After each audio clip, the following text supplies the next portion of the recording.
I've been hearing about the videos about the lady that was calling churches to see if they could give her a canned baby formula.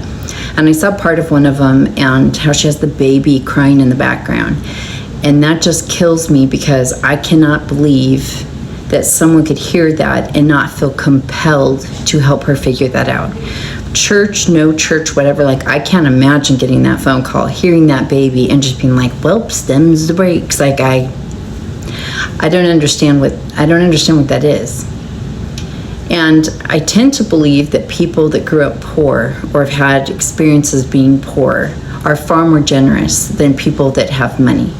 And of course, the churches that they called are wealthy. Like if you called the Mormon church that has $300 billion, that's probably a reply you would get. And if they send you to the storehouse, you're going to pay that off, and it is a shameful experience. It's not pleasant. If you need a loan or help on rent, they will call your family to make sure they don't have something to give first. Like they will give you an enema to see if there is money inside your body. That's what it's like.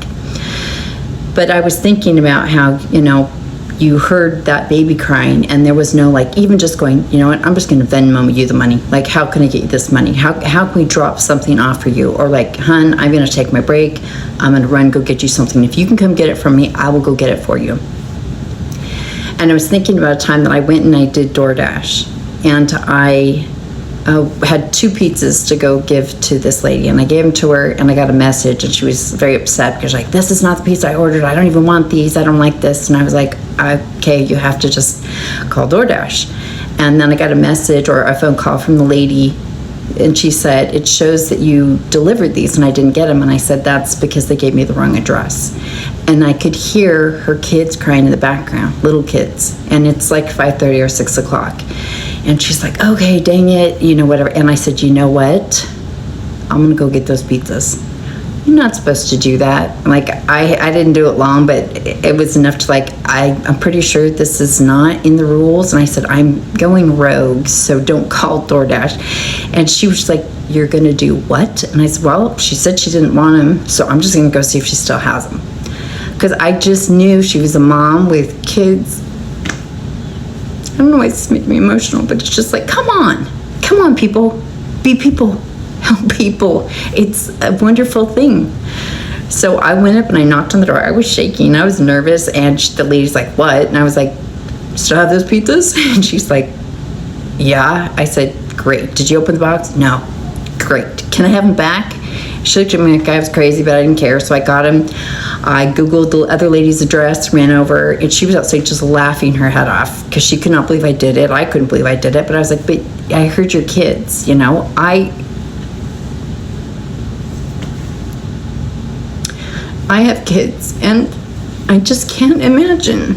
I just don't understand that, unwillingness to help, especially when you're claiming to be Christian and all that. It's just very strange to me. But our family is just, at least the women in our family have always just been very generous and like to be of service. And I've had a job since I was 5 years old, so I know what work is. I know what it is to be poor, and I don't know. You just seem to have a more generous and sensitive spirit. I can't say that for everybody, but compared to people that are born with money, that looks foreign to them, and it's strange.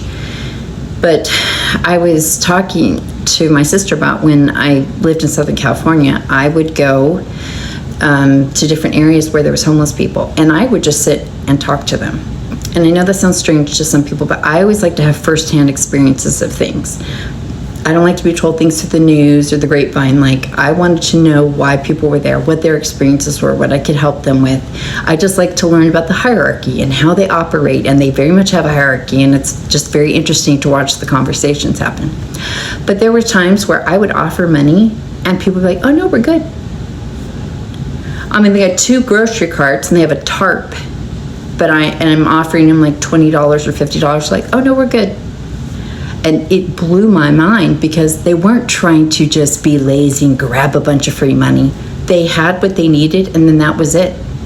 And then I'd be out there sometimes, and someone would come up with a big bag of hamburgers, wherever they got them from, and they just went down the line and handed them out to everybody. And if someone got an extra, they yelled out, who needs one still? It wasn't hoarding anything. It was sharing and taking care of each other. And sometimes I would go sit next to someone on a bench, and I know they would look at me like, what are you doing, lady? And I would just sit there. And if they had lunch with them,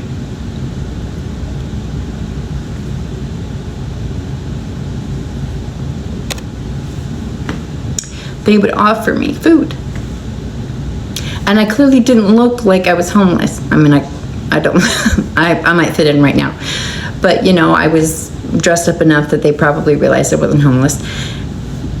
But I just wanted to engage them so they didn't feel like an outcast. People can really learn that way. But it just really makes me sad to see this time where people are trying to be stingy or judge who needs what and if they should get it and how they should get it. And, you know, I don't know how you have capitalism or any system like that when you don't have a generous spirit or giving spirit. Like when I owned my company, we paid everybody really well. It was a joy to do so. And I remember, even though I was a Republican at the time, you know, I left the Mormon cult, but Republican was all I knew. But I remember standing there, even though I was the designer, the artist, the inventor of everything, I remember standing there and watching them answer the phones and take care of customers. And I thought, that's something I can't do. I'm not good at that. But they are, and I can't do what I do unless they use their gift of being good to other people on the phone and being organized and doing things I struggle with. And I just realized it doesn't matter that I invented something. If I can't have help getting it out there and created, it doesn't matter. It doesn't really exist. It's just a dream. And it takes these teams to make dreams come true. And I hired people out of prison systems and got to help their kids. And it makes me sad that this country misses out on so much of the joy of being human, of having the adventure of like, oh my gosh, how do we get this woman formula to help this baby? Because when other people have like crisis like that, it's like you get to forget about yourself for a minute and you get to take on this adventure, this challenge of solving this problem to help somebody. And it's something you never forget, and neither do they. And it just always makes me sad that people are so stunned by that. Like when I was in the Mormon cult, you had to go do what they call visiting teaching. So you had a set of ladies you went in and you taught lessons to every month. And my partners would go in with the Ensign magazine to give a lesson on however we should be. And I would go in and I would see a mattress on the floor and no food. And I didn't have much, but the next time I went, I just brought in bags of groceries. And my partner would be like, what are you doing? I was like, what are we doing if we aren't serving and helping? What is the point? What is the point of teaching them to go do genealogy or to be more faithful or to pay that 10% when they don't have food in their cupboards? What are we doing? So yeah, I mean, I wasn't long for that. I mean, I was in there another 10 years, but that's kind of the mindset, was like when the way these corporations or these organizations or these churches work, but it doesn't fundamentally feed the heart and the body and the soul. It's just trying to program the mind. The people that realize that are the ones that end up getting out of there because they're not being fed the way that a human really needs to be fed.